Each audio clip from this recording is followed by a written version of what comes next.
He's Jack, He's Jace. and we're gonna ramble about characters for a bit this time. It's what my character would do. How dare you say those words? How dare I say them? The possibly the most maligned words in gaming, and often used as an excuse. To be a bad faith player, let's just phrase it like that for now. Yeah. Stealing from the party, stabbing the lawful good character while he's asleep, all of that stuff, and that is exactly what we are not condoning. However, it is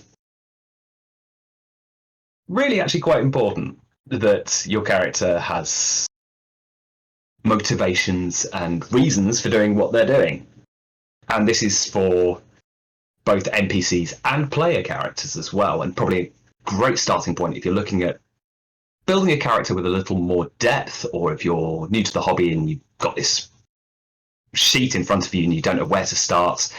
Put it to the side for 1 minute. Don't think about the stats.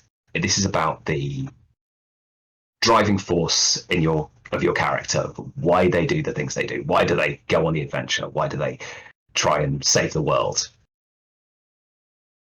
Because doing it because reasons is not a great place to start. You'll find your characters a little bit flat, and especially with things like Critical Role and LA and New York by Night, those games where you've got online where you're seeing these very, very accomplished improvisers and entertainers and actors who have brought these very, very well-designed, well-considered characters to the table, and looking at your own group, your own characters, and thinking, how do I do that? This hopefully will help you along on that journey. Now, obviously, not every player is going to be a Alex Ward or Josephine McAdams. We're not saying that either. Takes all types. But it's very true. If your character's just along for the ride, I have noticed a lot of times the player is just along for the ride. And this is for those players that maybe want to do a bit more, or the GM that wants to put a little bit more feeling into a NPC, as it were.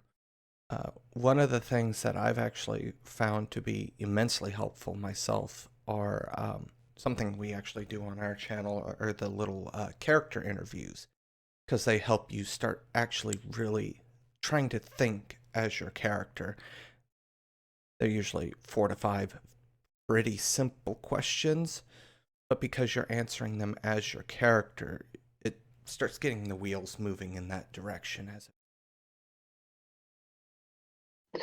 Absolutely, yeah. There's quite a few books actually even provide those questions for you.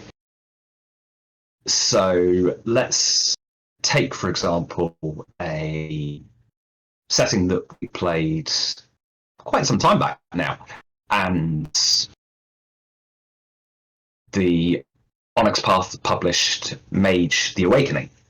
Now, Mage is one of those ones that's a little bit different because your character is pushed into this world. They go through this experience called Awakening, where their mind is opened to the reality, and they are freed from the lie that is normality, and they understand what it is to use the arcana schools of magic.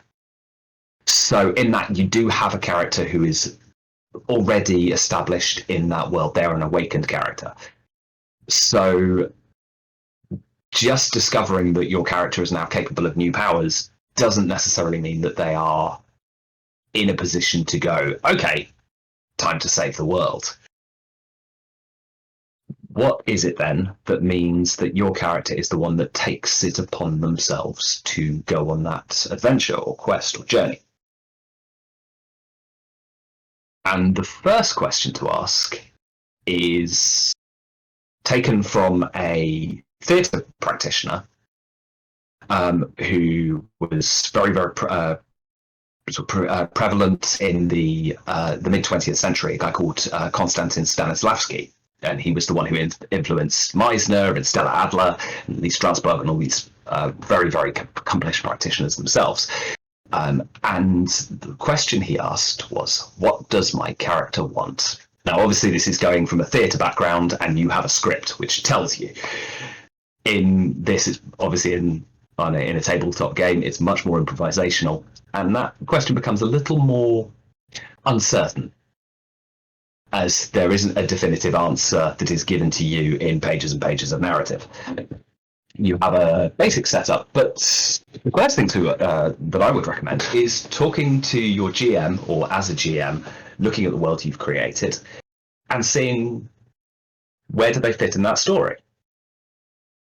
So if you say my character wants to understand their power,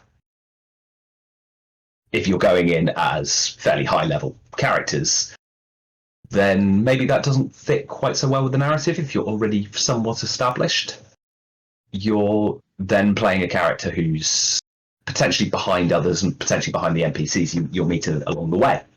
However, if you're playing a newly awakened character, then maybe that's a nice kind of focus that gives the GM a little bit of time for some creative license for things to go a little bit askew and a little bit awry, and potentially send your character on this journey where they become more and more intuitive and more understanding of this immense power that they now have the potential to wield. Now, that's obviously quite a big spectacle and quite a ambitious undertaking. The other option is your character could look to run away from it. You could have, if it's a much more intimate game and you find yourselves on the receiving end of unwanted attention from another Chronicles of Darkness splat of hunters, for example, of things that have got out of control, it could be that your characters are looking to disappear. They're looking to keep the magic that they knew silent. They want to, while they're awakened and they're free from the lie that is reality, maybe that experience isn't worth the trouble. Jace, any thought you want to add? Yeah, I was kind of hoping to get through this without having to drop Russian names that scare people, but hey, here we are. Russian name that scares people.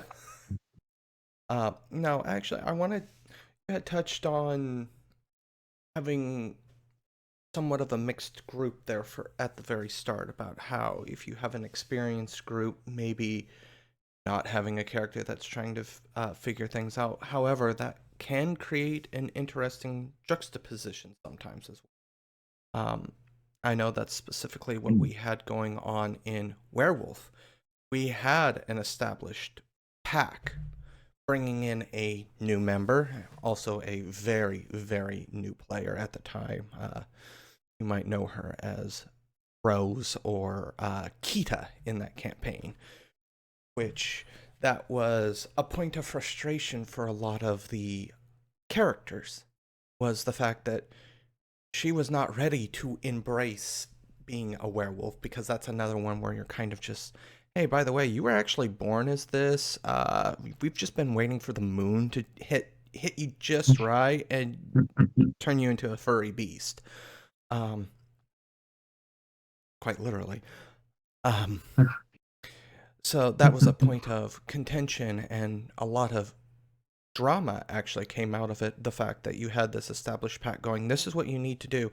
And then Kita going, yeah, but my mom's in the hospital. I'm just going to run away from everything we're doing, and I'm going to go visit my mom in the hospital.